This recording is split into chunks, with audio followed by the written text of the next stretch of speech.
그 서울말을 완전 라이브로 들은 거예요. 라이브로 그 네이티브가 얘기하는 그 서울말을 그때 제가 속으로 한 가지 다짐한 게 있어요. 그때 무슨 다짐을 했냐 하면은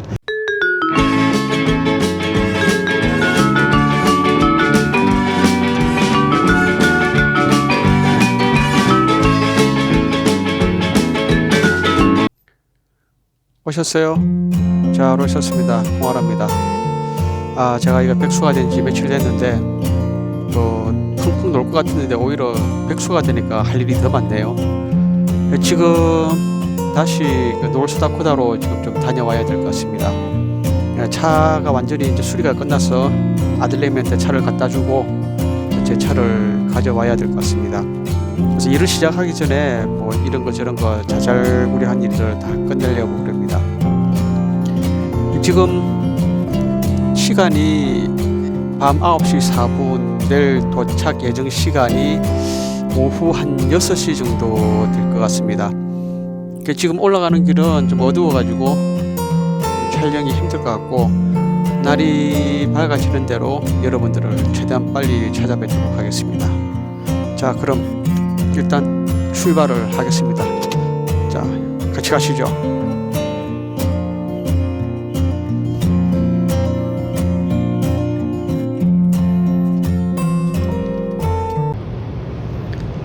저는 지금 맥펄슨 캔사스를 달리고 있습니다.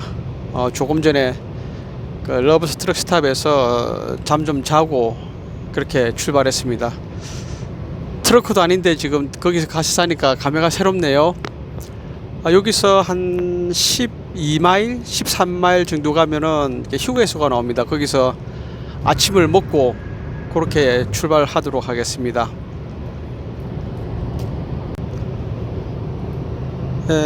저희는 조금 전에 아침을 먹고 나왔습니다.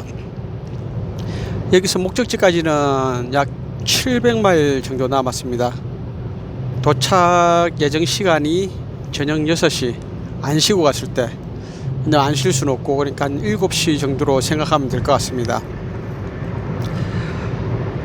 어젯밤에 캔사스를 지나오는데 여지없이 또 비가 내리더라고요. 저번에도 한번 말씀드렸는데 이 캔사스를 지나올 때 비가 안 온 적이 없습니다. 비가 한 번도 안 빠지고 계속 비가 오네요. 조금 전에 저희들은 아침 식사를 하고 나와서 지금 아사리아라고 읽어야 되는지 에세리아 뭐 정확하게는 모르겠는데 발음이 참 애매하네요. 지금 캔사스 에소리아를 지나고 있습니다. 지금 남은 거리가 한 680마일 정도 남았습니다.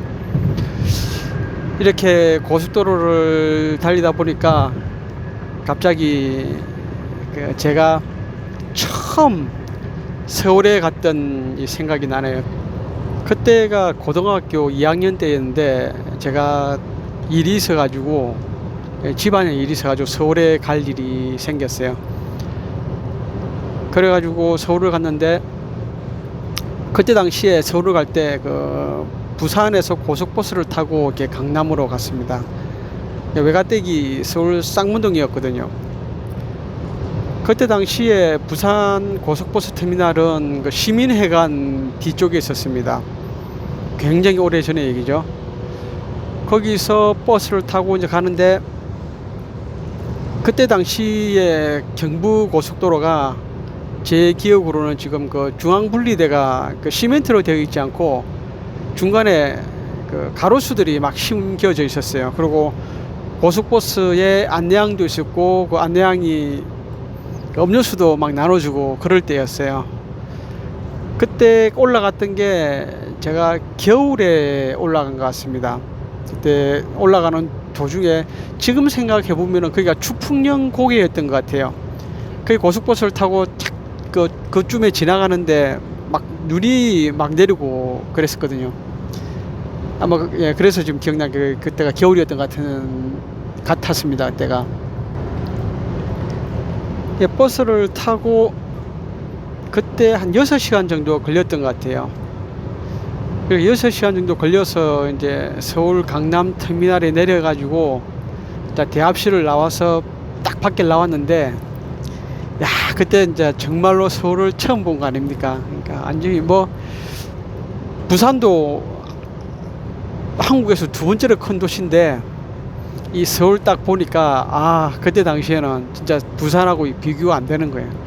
그냥 입이 쫙 벌어지는 거예요. 보니까 막 대단한 거죠. 전부 다 엄청난 사이즈에다가 그때 당시에 제 눈에는 모든 게 그렇게 비쳤습니다. 어마어마하게 보였죠. 차들도 많고 뭐 사람들에다가 막 보는 것 전체가 다 참 그 낯선 풍경이 신기하고 참 대단했죠. 그렇게 서울역에 도착을 해서, 서울역이 아니라 강남버스 그 터미널에 도착을 해서 이제 외삼촌 댁에 전화를 했죠. 하니까 이제 거기서 이제 어떻게 오라고 이제 알려줬는데, 처음에 강남 터미널에서 대방역까지 버스를 타고, 그 다음에 대방역에서 전철을 타고 서울역에서 버스를 타고 다시 이렇게 쌍문동 가는 이제 그런 코스였습니다. 근데 뭐 도대체 그 넓은 데서 뭘 어떻게 해야 될지를 모르겠는 거예요. 뭐 그래도 버스 타는 거야 뭐 부산이든 서울이든 뭐 비슷비슷하니까, 뭐 여기서 대방역 쪽으로 가려면은 어떻게 가야 되냐 하고 물어보니까 이제 사람들이 이렇게 처음 쳐다보더라고요. 쳐다보다가 바로 대답을 안 해주고 쳐다보다가 뭐 얘기를 해주더라고. 뭐 어디로 가라고 하면서. 그래서 또 쳐다보더라고요. 나는 내 얼굴에 뭐가 묻었나 그 생각도 해봤죠. 나중에 그 이유를 제가 알게 됐습니다. 왜 나를 자꾸 쳐다보는지. 뭐 어떻게 해서 이제 뭐 버스를 타고 이제 대방역에 딱 내렸죠. 대방역에 내려가지고 그때 당시에 난생 처음 이제 전철이라는 걸 타야 되는 상황이 벌어졌는데, 근데 전철을 탈 줄을 모르잖아요. 어떻게 타야 되는지를 뭐 표 끊는 것도 모르고 뭐 도저히 모르니까, 일단 이제 다른 사람이 표를 어떻게 끊나 뒤에 서서 이렇게 딱 지켜봤죠. 근데 물어보면 되는데 참 그때는 또 숫기가 없어가지고 물어보는 것도 좀 그랬어요. 좀 창피하고 막 그렇더라고요. 또 부산에서 왔다는 표도 안 내고 싶고, 그래서 이제 뒤에 딱 서가지고 보니까 어떤 사람 표를 끊더라고요. 이제 그래서 저도 가서 그랬죠. 이제 딱 그때 500원을 주고 거기서 서울역 그러고 이제 표를 딱 끊었어요. 그때 표를 주는데 정사각형으로 딱딱한 종이에 되어 있는, 종이처럼 되어 있는 그런 표더라고요. 그걸 딱 받고 이제 표를 받았는데, 그 다음 이거를 뭐 어떻게 사용하는 줄을 모르겠는 거예요. 근데 그 표 모양이 옛날에 그 기차표하고 비슷한 모양이었어요. 그 표가. 가만히 쳐다보니까 사람들이 그걸 들고, 지금 생각하면 그게 펀치 찍는 기계였어요. 딱 들고 탁 지나면 착착 하면서 한쪽 모서리가 구멍이 뻥 뚫리는 그런 기계였는데, 그걸 들고 탁 지나가는 거예요. 착착 하면서 지나가는 거예요. 그래서 이제 저도 따라서 이제 그걸 딱 들고 착착 하고 가니까 탁 잘리더라고요. 그래서 이제 그 표를 들고 계단을 향해서 다 올라갔습니다. 딱 올라가가지고 딱 보는 순간 제가 굉장히 이게 당황스러운 순간에 빠졌어요. 왜 당황스러우냐 그러면은, 전철역에 올라가니까 전철 그 철길이 두 개인 거예요. 이쪽도 있고 저쪽으로 있고, 사람들이 반대편으로 들어가 있고, 이거를 이제 어느 쪽에서 타야 되는지 이제 모르겠는 거예요. 이쪽에서 타는 건지 저쪽에서 타는 건지, 내가 이쪽에서 탄 게 맞는지 저쪽에서 타는 게 맞는지 도대체 모르는 거예요. 그러니까 순간적으로 저 건너편에서 타는 건가 이 생각이 들어가지고 이제 철길을 건너가야 되는데, 철길을 내려서 건너가려고 했어요. 그 길을. 그런데 보니까 그 철길을 내려서 건너가는 사람이 아무도 없는 거예요. 그래서 저 사람들 어디서 나오나 자세히 보니까 반대편 입구가 또 하나 있더라고요. 그래서 저쪽도 또 반대편에 또 입구가 있구나 해서 이제 내려갔죠. 내려가서 또 반대편으로 또 가봤어요. 근데 이게 뭐 대방역 다음에 그 다음 머슨역인데 뭐 그 다음 역이 뭔지를 모르니까 이제 거기서 이제 큰 용기를 내서 또 물어봤죠. 또 물어보니까 사람들이 또 쳐다보는 거예요. 나를. 강남역에서도 그 어디야 그 강남 터미널에서도 그 사람들이 나를 쳐다봤는데 또 여기서 물어보니까 또 쳐다보는 거예요. 물어만 보면 쳐다보는 거예요. 이제 사람들이. 그래서 그때까지 왜 이렇게 쳐다보나. 그러고 있다가 이제 어쨌든 이제 보니까 처음에 올라왔던 그 입구가 맞더라고요. 이제 그쪽으로 다시 건너가서 이제 전철을 탔습니다. 딱 탔는데 사람들이 엄청나게 많이 타는 게 미어 터지게. 그래서 이제 전철을 딱 탔는데 그때까지는 이제 사람들이 너무 많으니까 반대편에 전철 문이 또 있는 줄을 몰랐어요. 한쪽만 있는 줄 알았는 거죠. 그런데 갑자기 거기서 방송을 하는데 이번 역 내리실 분은 오른쪽, 왼쪽이 막 바뀌는 거예요. 이제 그때부터 이제 등에 땀이 나더라고요. 이제는 이거를 저 많은 사람들 사이를 어떻게 뚫고 나가야 될지, 어디서 내리는지도 모르고 이제 또 두 번을 경험했지 않습니까? 물어보면 쳐다보니까 하도 이제 그 물어보면 쳐다보니까 이제 물어보기도 이제 뭐 한 거예요. 그래가지고 에이 가다가 안 되면 다시 한번 더 오지 생각하고 이제 왼쪽 편에서 가 있었어요. 왼쪽 편에서 가 있었던 것 같은데 꽤 전철을 타고 가는데 이제 서울역을 되는데 다행히 그쪽 문이 열리는 거예요. 거기서 이제 그래서 전철역에서 내렸죠. 거기 전철역에서 내려가지고 이제 다시 올라왔습니다. 올라와서 버스를 이제 타야 되지 않습니까? 근데 그 서울역 앞에서 이제 버스를 타야 되는데 와 이거는 엄청 넓을 거예요. 버스 서는데도 무지하게 많고 뭐 어디서 버스를 타야 될지 감조차 안 오는 거예요. 다시 그래가지고 이제 외갓집에 전화를 하니까 외갓집에 또 전화를 안 받는 거예요. 그래가지고 이게 어떻게 합니까? 또 물어봤죠. 물어볼 때마다 사람들을 또 쳐다보는 거예요. 이제 쳐다보고 음식 웃고 그러고 또 가르쳐 주는 거예요. 이제 그래서 이제 버스를 탔습니다. 26번 버스였어요. 지금도 기억하는데 이제 거기서 와서 쌍문동에 내려가지고 이제 외갓집을 갔습니다. 그 이제 외갓집에 딱 들어가가지고 뭐 어떻게 왔다 뭐 그런 과정들은 설명 안 하고 그냥 뭐 좀 물어보면서 해서 왔다고 얘기를 했죠. 그러고 이제 그날 저녁 먹고 다음날 이제 아침이 됐어요. 그래서 제 외사촌이 하나 있는데 걔가 나하고 나이가 동갑이에요. 주민등록 번호로 상으로는 제가 하루가 빨라요. 걔가 하루가 늦고. 근데 저는 음력이고 걔는 양력이니까 실제로 이제 그걸로 따지면 걔가 형님뻘인 거죠. 걔 이제 외숙모께서 걔 이제 데리고 나가가지고 그 서울 구경도 좀 시켜주라고 막 그런 거예요. 그래서 뭐 일만 보고 가야 되는 상황인데 그래서 뭐 서울까지 왔으니까 그래가지고 이제 그 사촌 따라서 이제 서울 구경을 조금 이제 하게 됐죠. 버스를 타고 가는데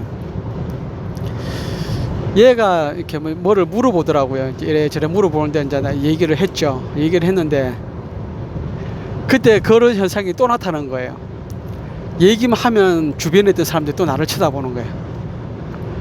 근데 그때 제가 이제 살짝 낌새를 챈 거예요. 이제 왜 나를 쳐다보는지. 그때 당시에는 이렇게 인적 교류가 부산, 서울, 지방하고 이게 그렇게 많지 않았던 것 같아요. TV 같은 경우도 보면은 이제 부산 쪽이 한 일주일 정도 늦게 방송됐을 겁니다. 그때는 뭐 직접 뭐라 그러나 전파로 바로 날라오는 게 아니고 뭐 전파로 지금도 뭐 전파로 바로 날라오지 않겠지만은 요즘 뭐 인터넷이 있으니까 바로 그 파일을 넘겨주면 바로 보이지 않습니까? 근데 그때는 비디오 테이프를 이렇게 비행기로 해서 보내가지고 이렇게 드라마 같은 경우는 일주일씩 늦었다 그러더라고요. 그게 이제 가보니까 이 사촌이 뭐 그렇게 궁금해 할 것 같지도 않고 꼭 물어보지 않아도 될 것을 계속 물어서 계속 말을 시키는 거예요. 근데 사람들이 이제 이런저런 얘기할 때마다 쳐다보는 거예요. 그때 알은 거야. 지금은 제가 이렇게 뭐 억양은 경상도 억양이 남아있어도 단어 자체는 이렇게 부산 말을 잘 안 쓰지 않습니까? 근데 그때는 뭐 전혀 그런 거 없이 100% 부산 사투리를 쓰니까 이게 뭐 고등학생 정도 되어 보이는 놈이 부산 사투리를 아주 심한 부산 사투리를 경상도 사투리죠. 그 사람들한테 이제 사투리를 쓰니까 사람들 쳐다보고 웃는 거였어요. 그 말 때문에, 말투 때문에. 그걸 딱 알고 난 다음부터 말을 못 하겠는 거예요. 말을 못 하겠더라고. 근데 이제 이제 그 사촌이랑 이제 버스를 타고 좀 더 내려가는데 그때 서울 여고생들이 탔던 것 같아요. 그랬는데 이제 걔네들끼리 막 무슨 얘기를 하는데 막 서울말을 하는 거 아닙니까? 서울말을. 그 텔레비에서만 듣던 그 TV에서만 듣던 그 서울말을 완전 라이브로 들은 거예요. 라이브로 그 네이티브가 얘기하는 그 서울말을 그 소리가 그러니까 목소리하고 이 톤이 직접 들으니까 엄청 좋은 거예요. 그게 얼굴이 이쁘고 안 이쁘고는 둘째치고 목소리가 너무너무 이쁜 거예요. 그때 제가 속으로 한 가지 다짐한 게 있어요. 그때 무슨 다짐을 했냐면은 나는 나중에 결혼할 때 되면은 표준말 쓰는 사람들 아니지 서울 사투리 쓰는 사람들하고 결혼할 거라고 제가 딱 생각을 했는데 그 소원은 이렇습니다. 어차피 와이프가 표준말을 쓰니까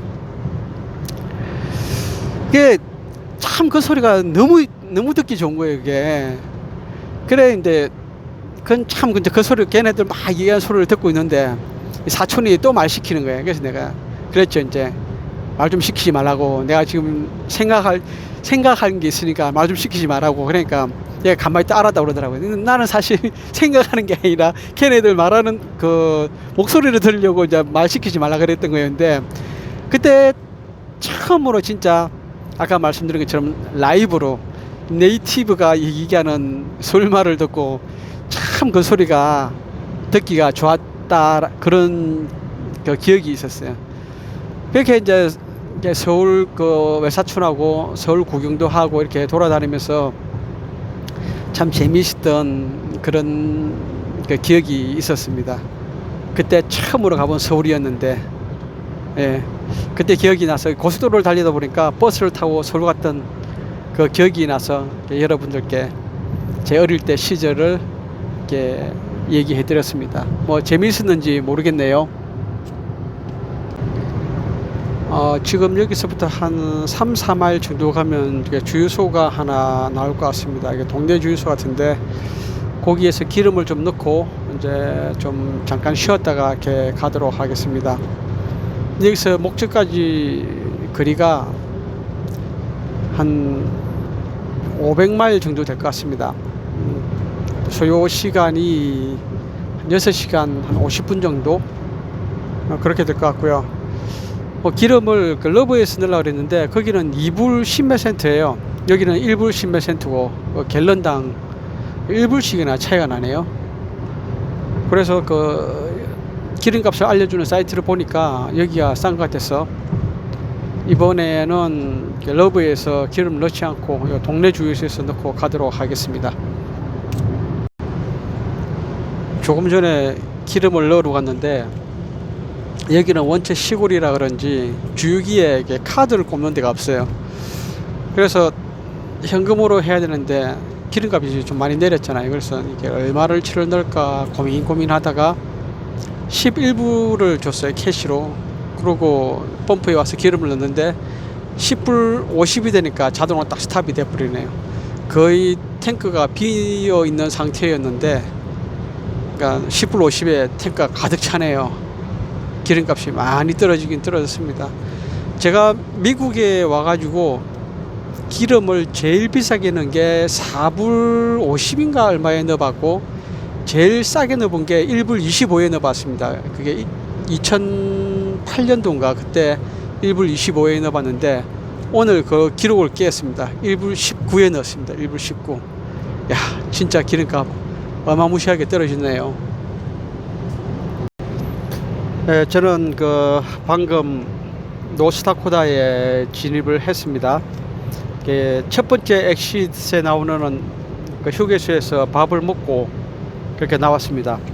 지금 시간이 5시 44분, 도착 예정이 7시 반, 2시간 정도 이렇게 남았나요? 거리는 약 132마일 정도 남았습니다. 저희들은 오늘 도착하면은 자고 내일 아침에 이렇게 바로 아침 일찍 출발을 해야 될 것 같습니다. 아들내미는 같이 자지를 못할 것 같고, 혹시라도 이렇게 진짜 문제가 생기면은 아들내미 혼자 비행기를 못하는 게 아니라 공항 전체를 이렇게 폐쇄를 시킨다 그러니까 괜히 아들내미 하나 때문에 다른 사람한테까지 이렇게 피해를 주면은 곤란하지 않습니까? 그래서 오늘 가면은 차 넘겨주고 저 차 돌려받고 그러고 먼 발치에서 빠이빠이 하고 이거 와야 될 것 같습니다. 자, 일단 숙소까지 열심히 고고싱 하겠습니다. 자, 고고싱. 확실히 여기 북쪽 지방이 춥기는 정말 추운 것 같습니다. 지금 텍사스에는 나뭇잎에 새싹이 아니라 지금 이제 색깔도 짙은 녹색으로 이렇게 변해 가려고 하고 있는데, 여기는 색깔 변화의 조짐이 안 보이네요. 계속 회색입니다. 회색. 여기는 녹색의 그런 빛깔 자체를 찾아볼 수가 없네요. 잔디도 마찬가지로 아직 약간 이제 푸른기가 살짝 돌기 시작하는데 확실히 춥기는 추운 것 같습니다. 이게 오늘 밤에도 20m까지 떨어진다 그러는데, 야, 누가 그러더라고요. 여기는 겨울이 6개월이라고. 참 징하네요, 겨울이. 네, 저희는 이제 도착을 거의 했습니다. 여기 엑시트 138번으로 나가서 이제 한 1마일 정도만 가면은 이제 저희들이 묵어야 될 숙소가 이제 나옵니다. 어제 9시 10몇 분에 출발해 가지고 지금 7시 28분이니까 거의 22시간 정도 이렇게 운전을 했네요. 도착은 했습니다만은, 예, 아주 익사이팅한 드라이빙이었습니다. 지금 이제 아들내미가 이쪽으로 오고 있고, 저도 그쪽으로 가고 있고, 이제 그 근처에서 이제 이렇게 만나야 될 것 같습니다. 일단 목적지까지 가서 다시 잠깐 뵙도록 하겠습니다.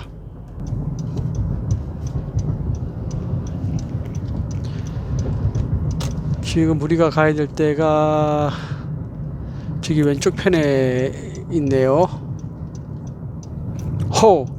여기는 다른 동네 같습니다. 기름값이 1.65, 다른 데는 1.1 얼마인데 왜 이렇게 비싸지? 여기는 뭘 그렇게 비싼 건지 모르겠네요.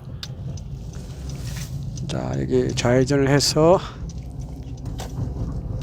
저희들은 여기 다 왔습니다. 자, 지금까지 시청해주신 여러분들께 감사의 말씀드리고, 좋아요, 구독, 그리고 알림 설정 꼭 좀 눌러주이소. 자, 그러면은 저는 내일 또 뵙겠습니다. 고맙습니다.